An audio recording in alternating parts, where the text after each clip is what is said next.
पूरे बिहार में 75 साल में चपरासी से लेकर मुख्य सचिव तक अगर जितने भी लोग नौकरी में, सरकारी नौकरी में हैं, सबकी संख्या को आप जोड़ दीजिएगा तो वो संख्या होती है 23 लाख। 1.97% लोगों को ही सरकारी नौकरी बिहार में मिला हुआ है। और आपको ये सब्जबाग दिखाया जा रहा है कि हम आएंगे तो 10 लाख एक के बार दे देंगे। आप लोग पढ़े लिखे लोग हैं। 75 साल में 30 से ज्यादा सरकारों ने मिलकर 23 लाख नौकरी ही दिया है बिहार में। जाकर पढ़े लिखे आदमी है, चेक कर लीजिएगा। और लोगों को बताया जा रहा है कि हम तो साले भर में 10 लाख नौकरी दे देंगे। 98% बिहार के लोग, उनको सरकारी नौकरी नहीं है और बहुत हद तक उनको मिलेगी भी नहीं। लेकिन रोजगार जरूर होना चाहिए। उसको समझिए क्यों नहीं है रोजगार। रोजगार इसलिए नहीं है, यहां से पलायन इसलिए है कि यहां पर रोजगार के जो संभावनाएं हैं उसको करने के लिए जो साधन सुविधा चाहिए, पूंजी पैसा चाहिए, वो आपके पास नहीं है। यहां बैठा हुआ जितना युवा है, आपको नौकरी नहीं मिले कोई बात नहीं है। अगर आपको खेती करने में मन नहीं लग रहा है कोई बात नहीं है। लेकिन अगर सरकार की ओर से आपको 5 लाख, 10 लाख, 2 लाख ऋण मिल जाए, कर्ज मिल जाए सस्ते दर पर, बिना किसी गारंटी के, बिना जमीन गिरवी रखे हुए, तो यहां बैठे हुए बहुत सारे लोग वो कुछ ना कुछ अपना रोजी रोजगार कर लेंगे। पूरे दुनिया में लोगों ने रोजगार वैसे ही पाया है। अब आपको वो पूंजी यहां क्यों नहीं मिलती है ये समझिए। रिजर्व बैंक ऑफ इंडिया हर साल एक आंकड़ा जारी करता है पूंजी के संबंध में, जिसको कहते हैं क्रेडिट डिपॉजिट रेशियो। मतलब बैंकों में हमने कितना पैसा जमा किया और बैंकों ने उसके एवज में आपको, हमको, सबको मिलाकर कितना पैसा वापस रोजी रोजगार के लिए दिया, घर बनाने के लिए दिया, गाड़ी खरीदने के लिए दिया, पढ़ाई करने के लिए दिया। इसको कहते हैं सीडी रेशियो। पूरे देश में सीडी रेशियो है 75% औसत। मतलब अगर सब लोग मिलकर बैंक में 100 रुपया जमा किए तो बैंकों ने 75 रुपया वापस दिया लोन के तौर पर, ताकि लोग रोजी रोजगार कर सकें।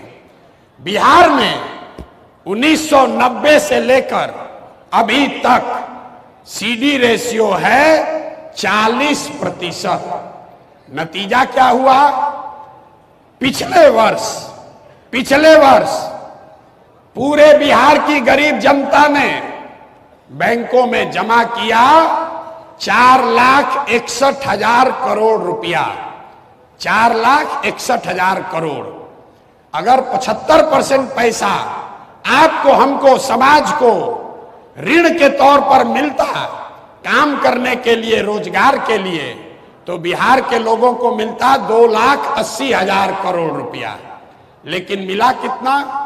1,61,000 करोड़। बाकी का पैसा कहां गया? बाकी का पैसा इन बैंकों ने बिहार से उन राज्यों में भेज दिया जहां उद्योग धंधे लग रहे हैं, जहां रोजगार हो रहा है। गुजरात में, कर्नाटक में, आंध्र प्रदेश में, तेलंगाना में, तमिलनाडु में, केरल में सीडी रेशियो 90 से ज्यादा है। मतलब वहां के लोग अगर 100 रुपया बैंक में जमा किए तो उनको 90 रुपया मिला रोजी रोजगार के लिए। और बिहार के गरीब लोग 100 रुपया जमा किए, आपको 40 रुपया मिला। इसका असर क्या है इसको समझिए। पिछले 30 वर्षों में बिहार के बैंकों ने बिहार से 26 लाख करोड़ रुपया। याद रखिए और लोगों से पूछिए, यहां के वित्त मंत्री को भी पता नहीं है, कोई पूछता ही नहीं है। 26 लाख करोड़ रुपया आपका हमारा ये पैसा दूसरे राज्यों में भेज दिया। आपको आदमी का पलायन दिखता है। हम आपको बता रहे हैं कि ये पलायन इसलिए है क्योंकि यहां से पूंजी और बुद्धि का पलायन है।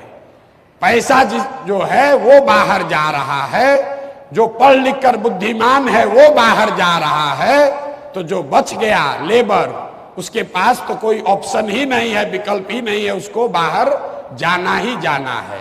अब इसको गंवई भाषा में समझिए।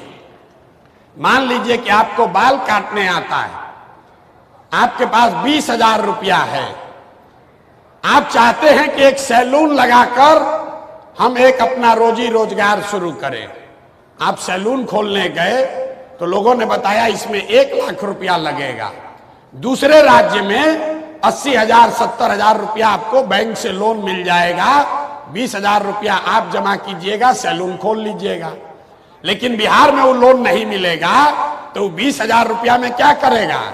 5,000 रुपया किसी दलाल को देगा, 2,000 रुपया में ट्रेन का टिकट खरीदेगा, बस का टिकट खरीदेगा और जाकर बॉम्बे में किसी सैलून में मजदूरी करेगा। ये पूंजी का प्रभाव है। जन सुराज का मंत्र है कि 15 साल से कम उम्र के हर बच्चे को पढ़ाई की अच्छी व्यवस्था कर दी जाए ताकि बेरोजगारों की संख्या में इजाफा ना हो। और 15 साल से 45 साल के उम्र के लोगों को अब पढ़ाने का फायदा नहीं है। अब क्या पढ़िएगा? तो जो पढ़ना था पढ़ लिए। 15 से 45 साल के उम्र के बच्चों को रोजगार अगर देना है तो यहां पर पूंजी की व्यवस्था उन लोगों के लिए करनी होगी। घर घर अगर पूंजी की व्यवस्था होगी तो यहाँ का युवा इतना काबिल है, उसमें वो क्षमता है, यहाँ की माताएं बहनें वो काम कर सकती हैं, उनको साधन व्यवस्था दे दिया जाए तो सब लोग कुछ ना कुछ कर सकता है। कुछ नहीं करेगा, 4 गो गाय भैंस तो सब पाल लेगा, मुर्गा फार्म सब खोल लेगा। गुजरात में 1970 के जमाने में सबसे पहले ग्रामीण क्षेत्र में पैसा तब आया जब अमूल खुला और घर घर से 15 लीटर 20 लीटर लोग दूध बेचना शुरू किया। बिहार में वो सुविधा नहीं है, यहाँ रोजी रोजगार करने की सुविधा नहीं है। दुनिया में जितने बड़े देश हैं, स्कैंडिनेवियन कंट्री, अमेरिका इंग्लैंड से भी जो ज्यादा धनी देश है, डेनमार्क, स्वीडन, नॉर्वे,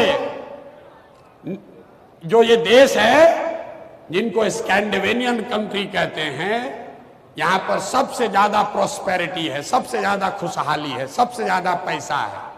वहां पर कोई बड़ा उद्योग नहीं है, वहां कोई खनिज संपदा नहीं है, वहां कोई आईटी का बहुत बड़ा कंपनी का नाम आप नहीं सुने होंगे। लेकिन वहां लोग पैसे वाले कैसे हैं? क्योंकि उनको अच्छी शिक्षा है और शिक्षा के बाद हर घर में करने के लिए कुछ ना कुछ रोजी रोजगार है। तो नौकरी आप करना चाहते हैं कीजिए, लेकिन नौकरी से, सरकारी नौकरी से बिहार में बेरोजगारी खत्म नहीं हो सकती है। इस भ्रम में मत पलिए। जो लोग आपको ये बता रहे हैं वो अब वोट लेकर फिर से अपना जीवन, अपने लिए नौकरी खोज रहे हैं, आपको नौकरी नहीं देने वाले।